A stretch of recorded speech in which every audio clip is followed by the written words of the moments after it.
Hey guys, it's Tiffany here. So, I'm wanting to talk to you all today about anxiety and depression, and I really want to stop the stigma around those two little words that people, they don't talk about it, or they're told not to talk about it, and they're scared because they feel like mental health, is a big issue and that it's not normal. But let me tell you one thing, it is normal, and so many people live with anxiety and depression. And it's okay to talk about it, and it's okay to look for help and to seek out help. So, I want to share my story with you today, and also the things that I've done to help me cope with anxiety and depression. And I hope that even if this video helps one person, I will feel good. I've still got a bit of a cold going on, so please excuse me if I sound nasally, but I just wanted to get this video out there.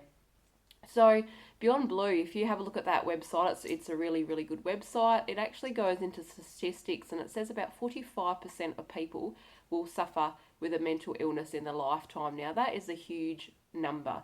And I bet you if you walked down the street and saw five people, probably three to four of those people have suffered with anxiety or depression in their lifetime. And it's normal, and a lot of our society suffers with anxiety, depression, and it's another thing. As a society, we can label ourselves, and we can allow people to label us, and that can cause anxiety too.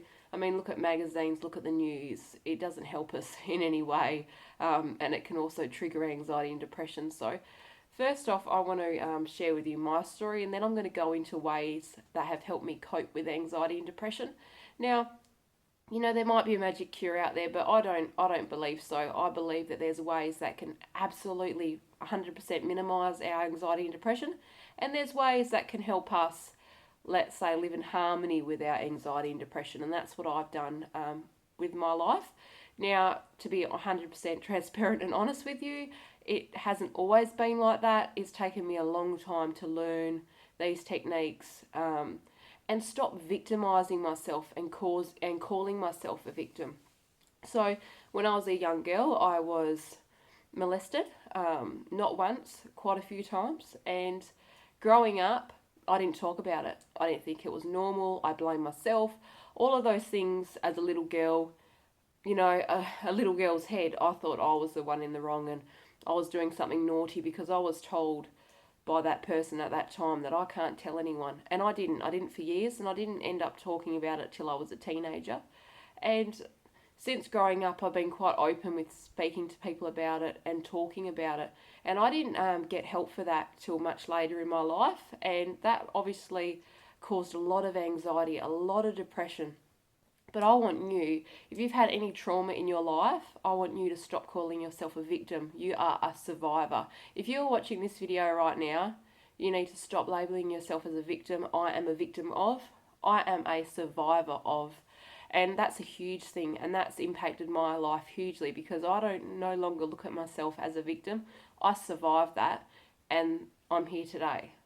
There was many times in my life where I'll be honest with you, where I thought, oh no, I can't do this anymore. But you can, and you will. And I'm being real and being emotional. But I'm still going to upload this video because I believe, it's going to resonate with someone. It's going to help someone. So it's okay to not be okay. But it's not okay not to seek out that help to be okay. There's so much out there now, like we're in the internet boom. There's always going to be someone you can talk to, whether that's Facebook or picking up the phone. Like I said, there's a website called Beyond Blue, and they've got good resources on there where you can ring up and talk to someone. So, I'm quite passionate about being open now and talking about these things because there's going to be someone out there that feels like they can't talk about it, that feels like they're victimized, that feels like it's their fault. It's never your fault. It's that person's fault, and they're not a very nice person, and I could call them more types of words, but it's not going to help. But there's so many things out there that can help you. So some of the things that have helped me is openly talking about my abuse and being okay and knowing it's not my fault and it's not embarrassing and it's not disgusting. Well, it is disgusting, but I'm not disgusting because as a young child, you paint this big picture, and as a little girl, like sex is disgusting, and it was an awful thing. But I'm not the disgusting one. That person is the disgusting one. So I have learned now that I can openly talk about it, and I have healed majorly from that event.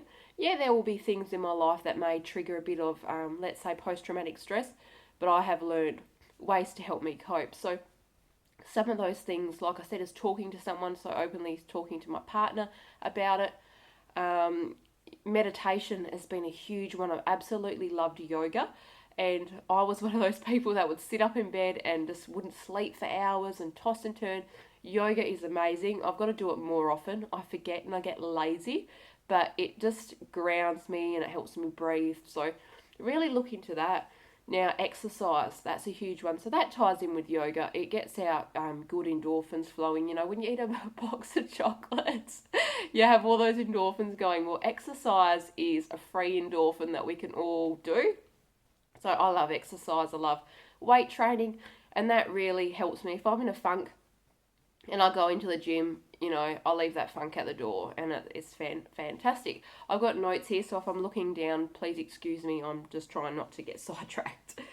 Um, so, positive affirmations is another one. I've only just recently started getting into this because, you know, we're our own worst enemy sometimes with our thought patterns. So when we get all those ugly thoughts coming up, you know, positive affirmations can reinforce some positivity back into your head. So if you're listening to positive stuff more often, you're going to be thinking about that stuff more often. So really choose what you watch or what you listen to, because that's going to be what's popping up in your thoughts. So positive affirmations, there's some great ones on YouTube. Just Google positive affirmations. You've got positive affirmations for workouts, for all anything in your life that you want to Google. Have a look, because there's some great positive affirmations out there. Diet has been a huge one for me. I've eaten meat all my life, and I've just recently gone vegetarian. So I have noticed quite a difference. Now, I'm not saying everyone with anxiety and depression go and be vegetarian, because I still love meat, absolutely. But I'm going to choose to have less of it and more vegetarian-based meals. There has been some studies done about the hormones in certain meats with people with anxiety and depression, how it can, maybe elevate their anxiety and depression. Whether that's true or not, I'm not quite sure. However, all I know is how it's made me feel since doing that change of diet. And not just look at your diet overall. So not just, oh yes, I've got to be vegetarian, but what are you eating? What are you putting in your body? Are you drinking a lot of Diet Coke, fizzy drinks, alcohol? Are you putting drugs into your body? That's also going to elevate anxiety, depression. A lot of drugs can cause lots of bad side effects. So just have a look at what you're putting into yourself as a whole, because that's going to affect your anxiety and depression as well. My book's just closed on me. Okay. And yeah, so that's pretty much what I've done.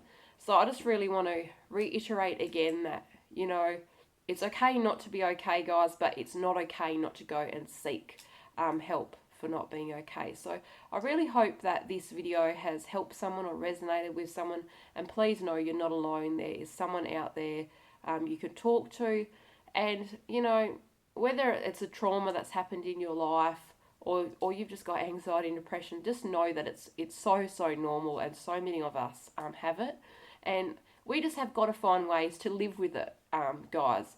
And it's okay to talk about it, and it's okay to seek help. Like, I have not always gone the natural route of things. When I was younger, I was put on antidepressants and things like that. The side effects did not go so well with me, and I've been off them for years.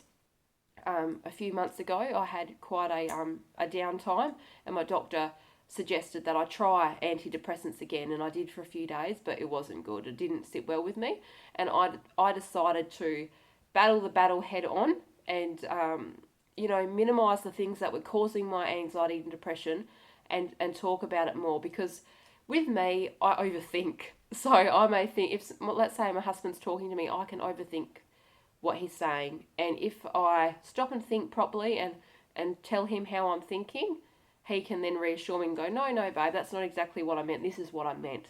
So just remember that we're overthinkers too. So what you're telling yourself in your head may not always be true. So there's lots and different ways to work on anxiety, depression. Some people do need medication, and that works well for them. And that's fine. Don't feel like you failed because you need medication. You're okay, that's fine.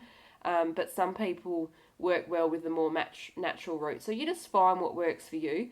And yeah, but that's all I've got to say. And I really hope that's helped someone. And I'll talk to you all later. Thanks, guys. Bye.